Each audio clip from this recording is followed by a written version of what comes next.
문희상 국회의장과 여야 교섭단체 3당 원내대표가 모여서 논의를 하기로 했지만 자유한국당이 불참하면서 회동 자체가 결렬됐습니다. 국회 취재기자를 연결합니다. 오철희 기자. 네, 국회입니다. 네, 문희상 국회의장과 여야 3당 원내대표 회동 결국은 결렬된 거군요. 왜 결렬된 겁니까? 네, 한국당 심재철 원내대표의 반발 때문입니다. 임시국회 의사일정을 진행하려면 통상 원내대표끼리 사전 협의를 하는데요. 이번엔 이 절차를 거치지 않았다면서 아예 회동에 불참한 겁니다. 이로써 오후 5시 반으로 예정됐던 문희상 국회의장과 민주당 이인영, 한국당 심재철, 바른미래당 오신환 원내대표 간의 회동은 결렬됐습니다. 이에 따라 내일 본회의 개의와 선거법 개정안 상정 여부 모두 결정되지 않았습니다. 문희상 의장은 내일 오전에 다시 여야 3당 원내대표 회동을 주선하기로 했는데 오늘 불참한 한국당 심재철 원내대표도 참석 의사를 밝힌 만큼 어떤 논의가 오갈지 관심입니다.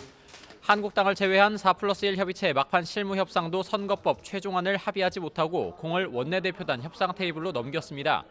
4+1 협의체의 원내대표단은 잠시 뒤 8시부터 다시 회동하는데요.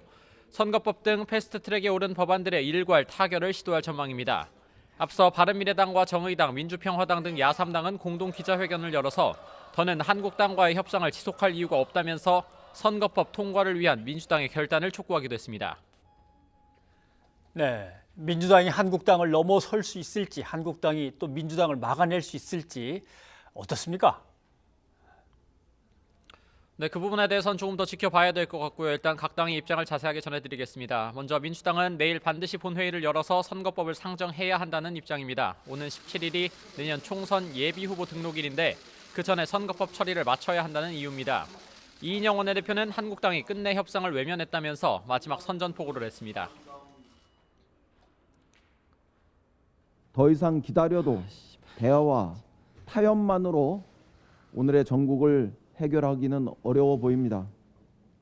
이제 민주당도 우리의 길도 가겠습니다.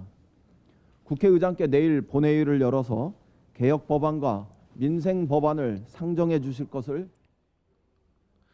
반면 황교안 대표가 무기한 농성에 돌입한 한국당은 선거법 처리 움직임에 강력 반발하면서 총력투쟁, 결사항전을 외치고 있습니다.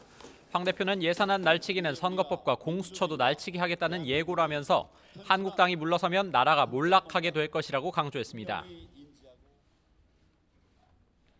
예산안 날치기 처리는 일종의 발맞추기, 예행 연습이었습니다. 좌파 독재 완성을 위한 의회 구테타가 임박해 있습니다. 우리는 비상한 각오로 막아내기 위한 모든 노력을 다하겠습니다. 한국당은 이번 주말에도 대규모 장외 집회를 예고하면서 투쟁 수위를 높이고 있습니다. 오늘 한국당은 의원총회를 했는데 이 자리에서 강경 투쟁 못지않게 협상을 요구하는 내부 목소리도 만만치 않았던 것으로 전해졌습니다. 내일 또 한 번의 큰 충돌 가능성이 여전히 남아있는 가운데 국회에는 전운이 감돌고 있습니다. 지금까지 국회에서 YTN 오철입니다.